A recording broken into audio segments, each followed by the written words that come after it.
Dead Space is more than a literal tag describing the grim realities of the derelict USG Ishimura, a massive spaceship. A planet cracker, a craft that destroys a planet to harvest its natural resources, is now a mysterious, restless astral tomb. Dead space is also the physiological term for the air we breathe that doesn't convert into oxygen or carbon dioxide. It just comes in and is exhaled as is, stale and inert, but still potently catalytic. This is where the necromorphs come in, the crew transformed into undead shambling nightmares. They may be breathing, but surely they're not alive. And they're what the protagonist, Isaac Clarke, an engineer responding to the silence of the ship, has to survive from after his ship crash lands on the Ishimura.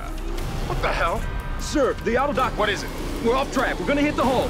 These aren't your regular shoot-'em-in-the-head zombies. Early on, through sprawled graffiti and scattered diaries, it becomes apparent those meaty torsos and proboscis-like craniums make nice but potentially ammo-wasting targets. The earliest encounters have Isaac taking out the departed crew by forcible amputation, but taking out some limbs only causes some of them to transform into leaping Deathbringers. EA's marketing team likes to call it strategic dismemberment, but buzzwords aside, it's interesting to unlearn the headshot.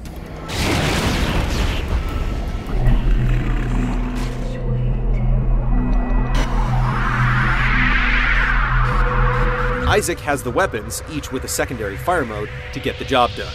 He starts off with a plasma cutter, but he can buy more guns and health packs from the various shop terminals around the ship. If he finds a rare power node and workbench, he can even improve a weapon's capacity, reload time, and damage, or trick out his suit, the provider of oxygen and health. This is where the unique user interface comes in. Trying not to break the atmosphere with jarring pauses and full overlays, the screen is devoted entirely to the game and menus take place within that space, system options excluded.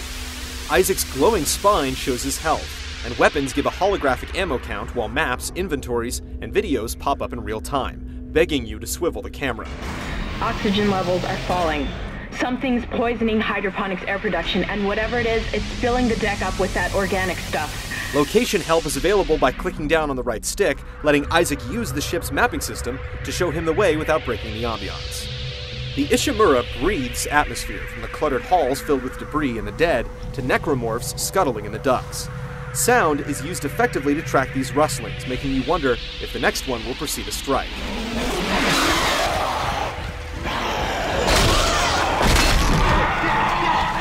Say goodbye to find the rooster key puzzles. Most of the locked doors and barriers here are from faulty hardware he'll have to fix to proceed, with quick trips on oxygen-deprived spacewalks and zero gravity, forcing you to change perspective while fending for Isaac's life. It also has its own take on bullet time and item-tossing telekinesis. It's still to be determined if this is the sci-fi horror savior, but it's safe to say Dead Space has cribbed together some of the best ideas from recent games with a twist of Alien and Event Horizon. They really can hear you scream in space, as long as there's oxygen.